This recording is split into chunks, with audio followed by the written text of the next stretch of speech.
At the end of the first week, most of their injuries had healed enough to improve the mood. That was when Tadao noticed young Nico Benedetti hovering in the shadows around the campfire.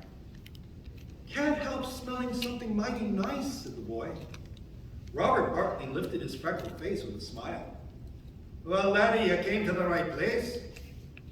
We can spare some of your 5-spice stew, can't we, Ping?" Nico waved an empty tin. I brought my own." Chen Wong, father of the Wong family, stood up in mock protest. No, I was going to eat again." "Me too," joined in Thomas Bartley. "And me," said Ronan Bartley. Chu, the miner, who was not only the oldest of the group, but also the roundest, made a fist. "Make him fight for it!" Everyone roared with laughter. Micho stood up and gestured for quiet. "I think he comes here in secret." He turned to Nico. "Your mama know you're here?"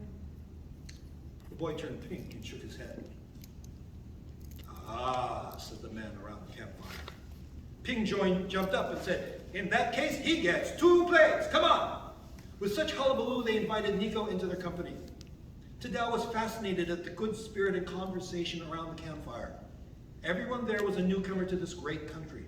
English was rough and accented, but no one let it get in the way of tasty food and amiable company. This would be a lucky trip, thought Tadao. He was sure of it. On a bright, cold morning, the Bartleys were quarreling. This was puzzling to Tadao. They were so congenial around the campfire, but were so angry in the morning. This was not their first argument, but it was their most violent. The eldest brother, Robert, was grappling with a younger brother, Tom. Robert threw a punch and Tom's tooth went sailing in the air. Tom grabbed his revolver. Robert gripped his silver shaving razor. Out of nowhere, a dark cane wrapped Tom's pistol out of his hand. Robert's razor was already cutting downward when it bit into an upturned stool. Between them, with cane in hand and stool in the other, stood Bones. Michio noticed Sister Reiko's eyes were fixed on the dark peacemaker. He wished she would look at him that way. "What are you seeing, sister?" he asked, just to be friendly. "Skill," she said. Bones looked at the brothers and shook his head. "You boys are giving me a headache," he said, then quickly rapped Robert on the head with his cane. Robert dropped the razor. A derringer suddenly appeared in the Manila man's other hand and was pressed against Robert's throat. Tom Bartley jumped to his brother's defense. "God in heaven, friend, don't kill him."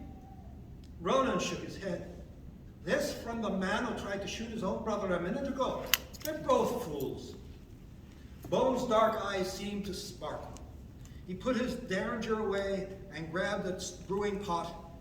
"You 2 boys, have some coffee with me," he said, filling up the tin cup. "If you want to kill each other after that, then I won't stand in the way." The 2 Bartleys considered this and agreed. As he hunkered around the campfire, Michio noticed the nun had gone back to her wagon. After some coffee, the Bartleys' good nature returned, and the argument was quickly forgotten.